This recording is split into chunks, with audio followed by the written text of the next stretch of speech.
Berada di air atau laut bukan sesuatu yang mampu dilakukan oleh setiap individu, apatah lagi jika mempunyai masalah hidrofobia atau ketakutan. Sungguh pun mempunyai kesempurnaan fizikal dan mental. Bagaimana pula dengan golongan orang kurang upaya?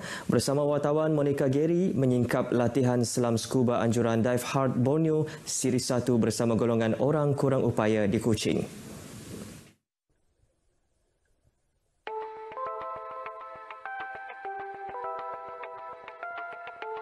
Sukan ekstrim menyelam skuba ini memberi peluang kepada golongan orang kurang upaya menyertai dan merasai sendiri persekitaran graviti sifar khususnya di dasar laut. Selain ia juga memberi terapi diri untuk menggerakkan anggota badan mereka. Memiliki semangat yang luar biasa walaupun mengalami kecederaan saraf tunjang akibat kemalangan jalan raya, Anwar Fedlis Kivan Putit berjaya meneroka sisi baru dalam kehidupannya dengan menyertai latihan selam skuba yang dikenalikan oleh sekumpulan penyelam bertauliah dikenali sebagai Dive Hard Borneo. Anwar Fedlis, 24 tahun yang berkerusi roda sejak 6 tahun lalu, merasakan pengalaman dapat menggerakkan anggota badan ketika berada di dalam air membuatkan beliau lebih yakin terhadap dirinya. Ibarat seperti hidup semula, itu gambaran beliau apabila dapat menggerakkan diri dan menyelam seperti insan biasa. Feel freedom. I can't believe it. Yes, I'm going inside, right? And then I can feel the. Oh, you felt the pressure. Yeah, and then I remember what Ines briefing the Izzy, and then I try price, and then Ines show me, and then I can do with myself. Very good. Semasa latihan menyelam diadakan, beliau diajar langkah turun daripada kerusi roda sehinggalah ke kolam serta dibantu 4 orang pedi. Untuk langkah pertama, Anwar diajar teknik-teknik mengimbangi badan sebelum diiringi oleh pedi serta jurulatih menyelam dalam kedalaman 2 hingga 3 meter di air. Satu ialah program pengalaman, experience scuba diving. Okay, yang dapat dilihat tadi dengan Anwar. Dia tak ada lesson scuba. Jadi dia berminat untuk mencuba. Okay, itu ada satu ialah program percubaan. Okay, lepas program percubaan, kalau dia nak datang balik lagi untuk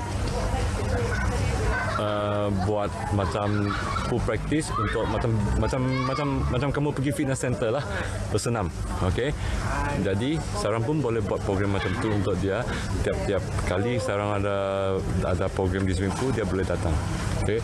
Yang nombor 3 ialah kalau OKU itu dia rasa dan dia dapat okey nak pergi ke laut. Jadi dia boleh buat khusus jadi scuba diver atau open water. Selain membina keyakinan diri, aktiviti sukan selam skuba ini juga dapat mengurangkan kesakitan neuropatik khususnya kepada pesakit saraf tunjang. Ya, from talknya akan preventnya daripada have pressure so daripadanya asyik duduk aja kan dekat wheelchair. At least nyatok pun akan relief pressure show-nya dekat nyapung punggung semualah. So at least dalam setengah jam 1 jam out of dia punya lifestyle whole day dalam duduk aja keadaannya silahnya ada macam tumbuh benda-benda yang macam susah lah, belecor macam ya lah.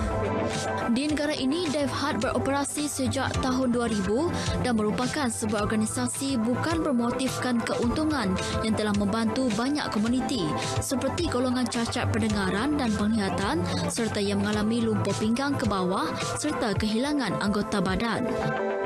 Ikuti siri kedua Dive Hard Borneo bersama kanak-kanak golongan khas esok. Misi Dive Hard Borneo yang bertapak di Kuching, Sarawak bukan menyasar kepada golongan yang berminat dalam sukan selam skuba atau penghidap lumpuh anggota badan sahaja. Namun pertubuhan bukan kerajaan ini juga turut memberi peluang kepada Sekolah Kebangsaan Pendidikan Khas Kuching untuk merealisasikan impian kanak-kanak sekolah itu merasai pengalaman sukan ekstrim berkenaan. Dive Hard Borneo Siri 2 bersama wartawan Monica Gary.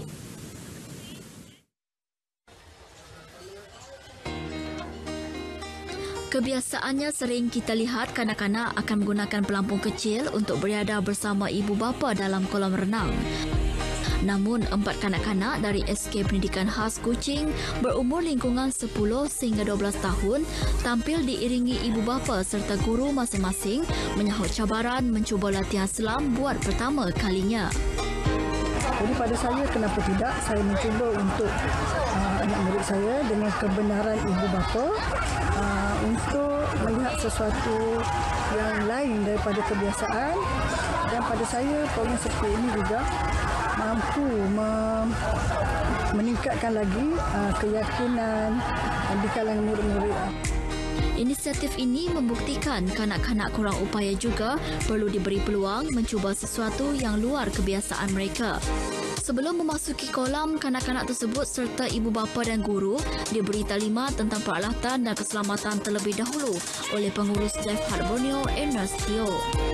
Seorang kanak-kanak yang terlibat dibantu 2 atau 3 pengiring yang telah dilatih khas untuk memastikan keselamatan di dalam air serta menggunakan perlengkapan seperti tangki oksigen untuk pernafasan di dalam air. Dengan cubaan memasuki air dan menyelam sedalam 2 meter, kanak-kanak tersebut berasa teruja kerana dapat meimbangi badan dan bergerak dengan bebas. Secara tidak langsung, kanak-kanak golongan kurang upaya dapat mengetahui kemampuan yang ada dalam diri mereka dan yakin dalam apa jua yang dilakukan. Saranan kami ialah untuk mereka lebih bergiat dalam sukan air dan juga melibatkan sukan selam scuba, di mana pihak Dive Heart Borneo boleh memberi ruang dan bantuan dengan kepakaran yang kami ada dari prosedur Dive Heart. Selepas latihan berkenaan, pelajar yang ditemui menyatakan kegembiraan mereka yang diberi peluang merasai pengalaman berada di dalam air.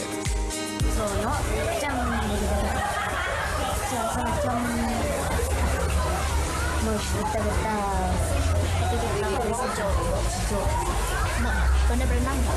Pandai macam terapung. So macam mana abang kakak itu ajar tadi? Abang kakak yang ajar kakak tadi okey. Okey.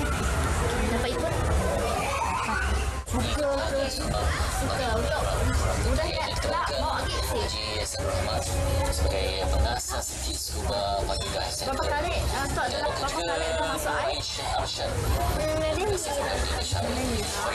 So untuk kali memang happy lah. Mau lagi datang sih?